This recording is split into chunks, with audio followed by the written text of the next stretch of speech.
اسمو فلاكس الفونتون فانتاستيك فاتلاند مفوندي في الاتلانتيك كتبان فان فور فان مان ازي بدون فرطه فلوطه فلولازي. الدراري كاملين ناضيين.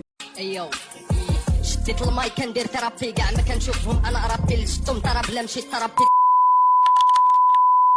المهم سيدي ديزيدروس قال لك انه هو كلاشور لنفريد غنجاوب باش غنجاوب الا كان ديزيدروس تقوى كلاشور بغي الله يصاوب اوكي الراب بون سونتي اللي باغي الريب هالشانطي اللي جانا مشى اون بارتي. كيفاش غادي نعرفوا انك اقوى كلاشور؟ اجيو تشوفوا معايا الكلاشات ديال ديزيدروس.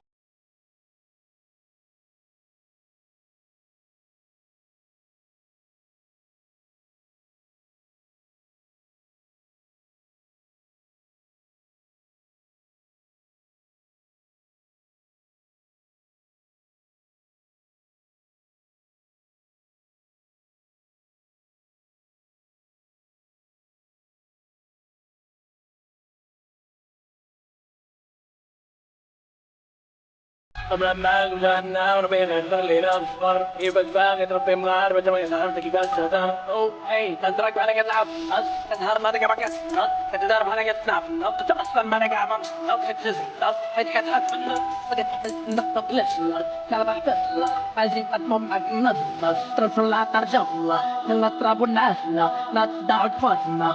وشوفوا معايا الناس اللي كلاشاو. حياتك كروبهم تيقات وعز شد عندهم درة بيضوك هالدوزة في الراديو ملي كنتي حاصح وقاعد نحس فيه الكاش الاول ديالك عندي ديتيه باقي شي صرف ما انت خديتيه اللي كيدير السيفي بيفيلو ليا والحكومه غير جودة الفيله ليا ضاربين فلوس لوزارة الكره ما تجيش تقول لي كناطلب النيه. هنا غادي نشوفوا الكلاش ديال ديزيدروس مقارنه مع الكلاش ديال الطومبيك، وهاد الكلاشات نقارنوهم مع كلاشات ديال البوز. هنا غادي نعرفوا شكون هو اقوى كلاشور، حيت انه ماشي غير تجي وتقول انني اقوى كلاشور، راه ما يمكنش. الجمهور هو اللي كيحكم. بطبيعه الحال اون فوا غادي نسولو البوبليك ديال الراب غادي يقول لينا بلي هو بوز. هادشي اللي غايقولوا، يعني ما غايقولوش ليك ديزيدروس ولا يقولوا لك الطومبيك. واخا الطومبيك راه قديم في الموسيقى وعنده كارير كبير وعطى بزاف في الموسيقى وطلع بزاف ديال رابور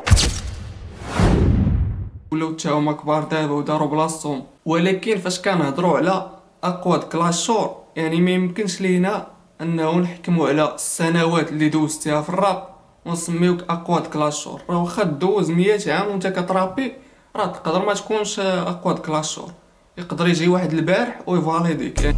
مازال ما طاحش الباش دراري هبطوا الريدو 2400 الهاش. الجمهور اللي غيحكم. نتوما بغيتكم تقولوا لي شكون هو اقوى كلاشور. بصراحه انا كنقول انه بزاف ديال الناس غادي يقولوا يا بوز يا المورفو.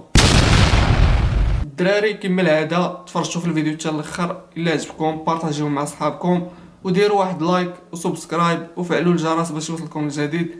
تهلاو ليا فراسكم.